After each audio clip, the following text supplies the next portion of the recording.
Protect your DNA. BioPQQ can promote formation of new mitochondria. Infowarsstore.com.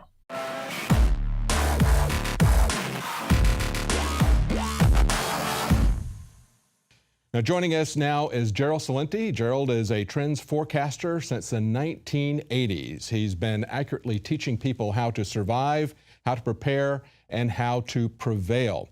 His organization is Trends Research Institute. You can find that at trendsresearch.com. He publishes Trends Journal as well. Joining us now is Gerald Celente. Of course, the markets were amazed to see what China had done, but Gerald wasn't. We talked back in the turn of the year as to what he thought would happen. I remember, Gerald, you holding up newspapers and saying, look at what they're not showing in the Wall Street papers and the U.S. papers, but look at what they're showing in China, a massively overvalued real estate market at the time. And of course, this move in currency is trying to pump some life into the market that the central controllers haven't been able to do in China. Yes, and it's not going to work. The big fiction out there is that when currencies devalue, then you can sell your products overseas for more money. What they're not putting together is the reason is people have no money to buy these products, and you have an oversupply of commodities. That's why you see all these commodities crashing. So what happened last week?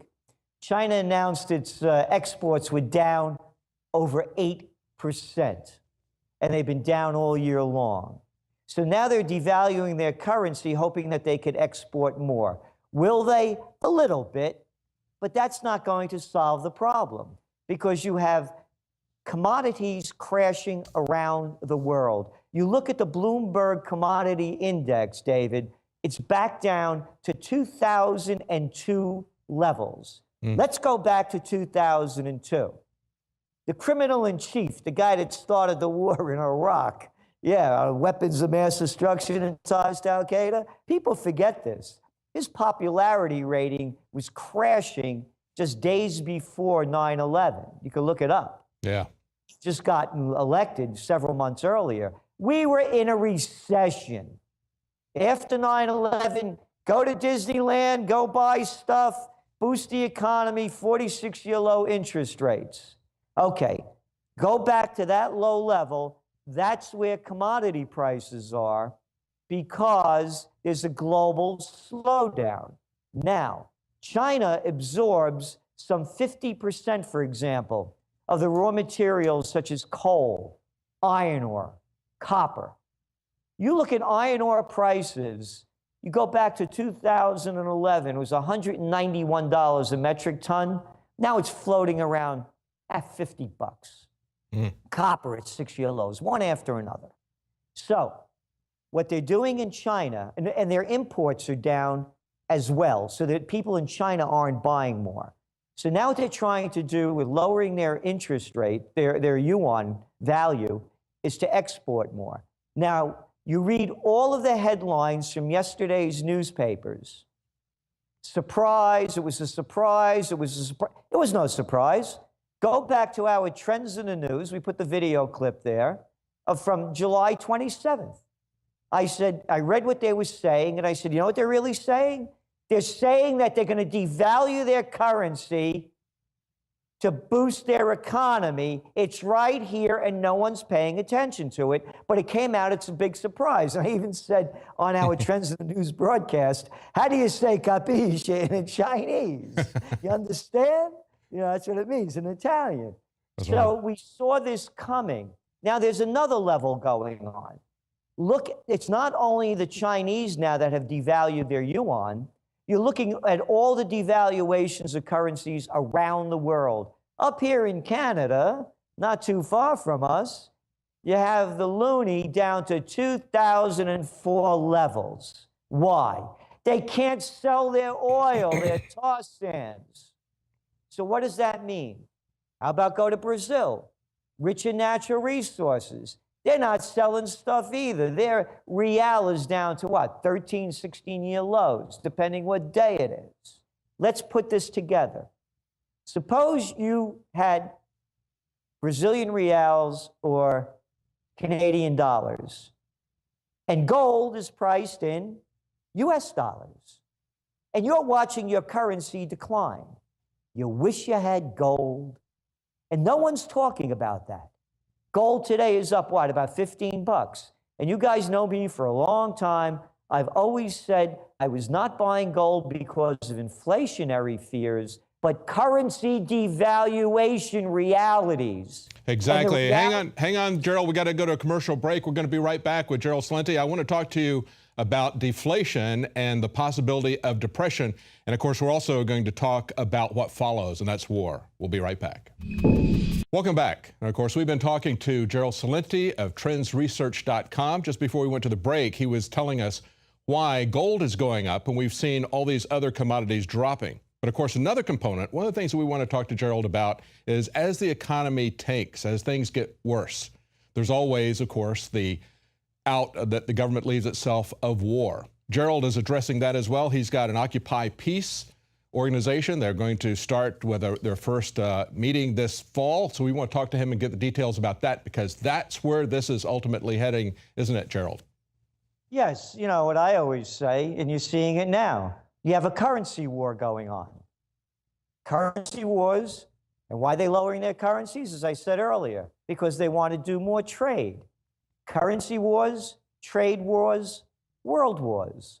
All you have to do is go back to World War II. Exactly. It's very clear. And in looking at the commodities and the currencies, let's put it together. Again, we just put out a trend alert today. And we said it was no surprise about the Chinese devaluation, and a new surprise is coming. And the new surprise, David, is get ready for a global equities meltdown. You look what happened in the markets. They were way down today. Right at the end, man, they pop them back up. Look what happened when gold went down several weeks ago. It began in China. Yeah, you know, the ones that are rigging the Shanghai index, or they rigged the Shanghai gold index, gold fund too. And here's what they did. Every day they trade maybe about, on the exchange, the gold exchange in China, about 16 tons a day. All of a sudden, the Japanese market was closed that day, so that was the only major Asian market open. Within 2 minutes, they dumped 33 tons of gold on the market. I'm not making this up, not a conspiracy theory, it's a fact. The governments are doing everything they can to keep this phony Ponzi scheme going by pumping in cheap dough, shorting gold, and trying to make it look like their currencies are worth more than the digital paper they're not printed on. So we're looking at, as we state in this, and we lay out all the facts, you have a currency crisis and you have commodities plunging. How could anybody not see this? So they're coming out with this story now. Oh, we have to get some inflation. What are you talking about?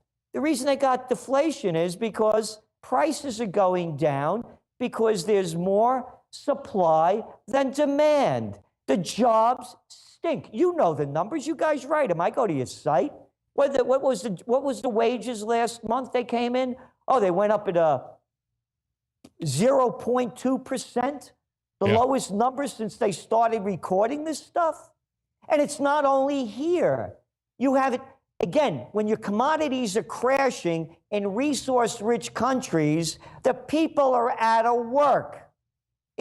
So what they're leading us to, again, currency wars. You're hearing little Chucky Schumer all of a sudden shooting off his fat little mouth over here in New York about how we got to do something about the Chinese devaluing their currency, and this isn't the way you do things. Who are these people, these hypocrites that come up with BS like too big to fail? You little son of a gun. How about quantitative easing, Charlie, that you gave all the big companies this cheap dough to do mergers and acquisitions that are now at levels, historic highs, reaching levels beyond 2007, Charlie, and you're yelling about the Chinese, Charlie? Oh, I forgot the cheap dough that you can now buy back stocks from these big companies so they boost their stocks and the big cats make more dough, Charlie. So now they're yelling at China. So this is what you're seeing coming together here. Currency wars, trade wars, world wars. And that's why we're launching OccupyPeace.us is the website. Because if we don't fight for war, these psychopaths are going to have us die in war. And I don't want to die for war.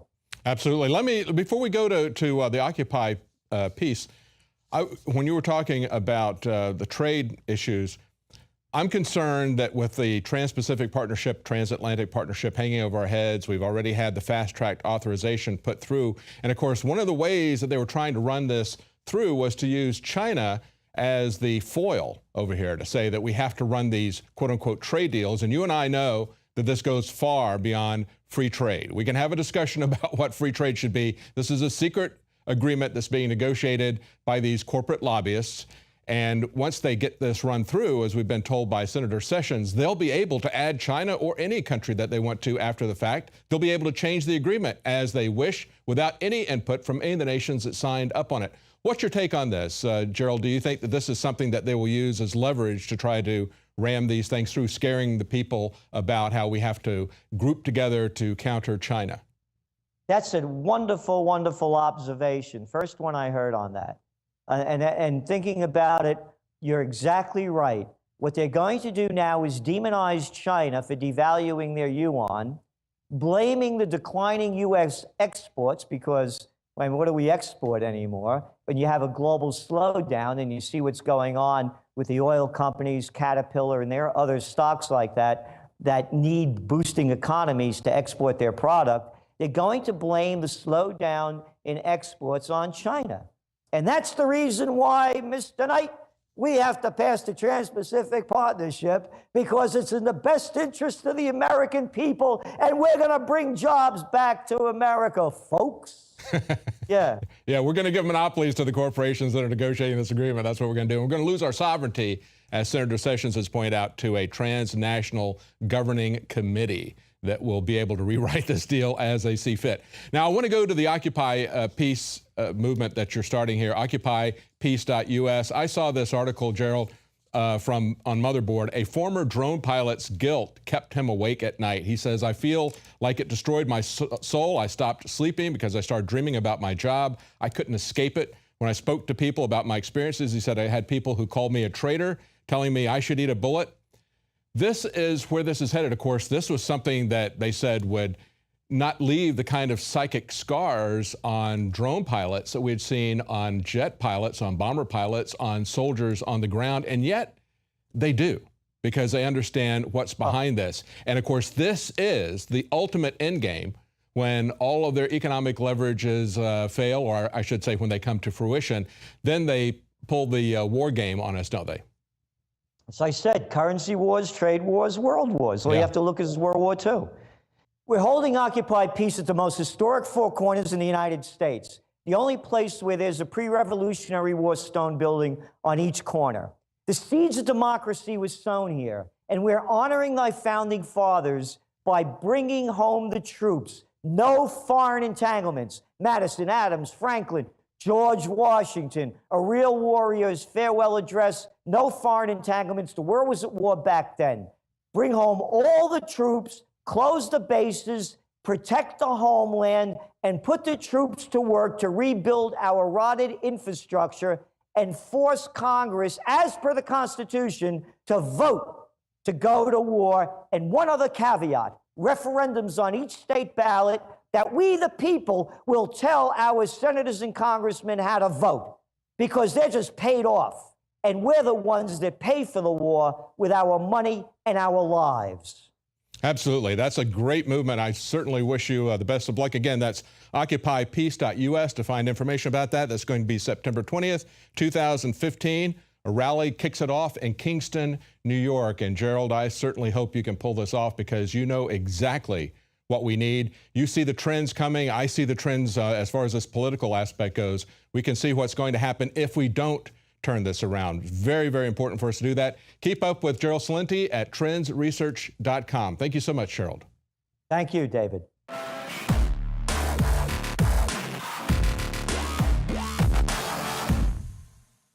Al Capone owed $150,000 in back taxes to the IRS, and he went to prison. Al Sharpton, he owes $4.5 million, and he goes to dinner at the White House.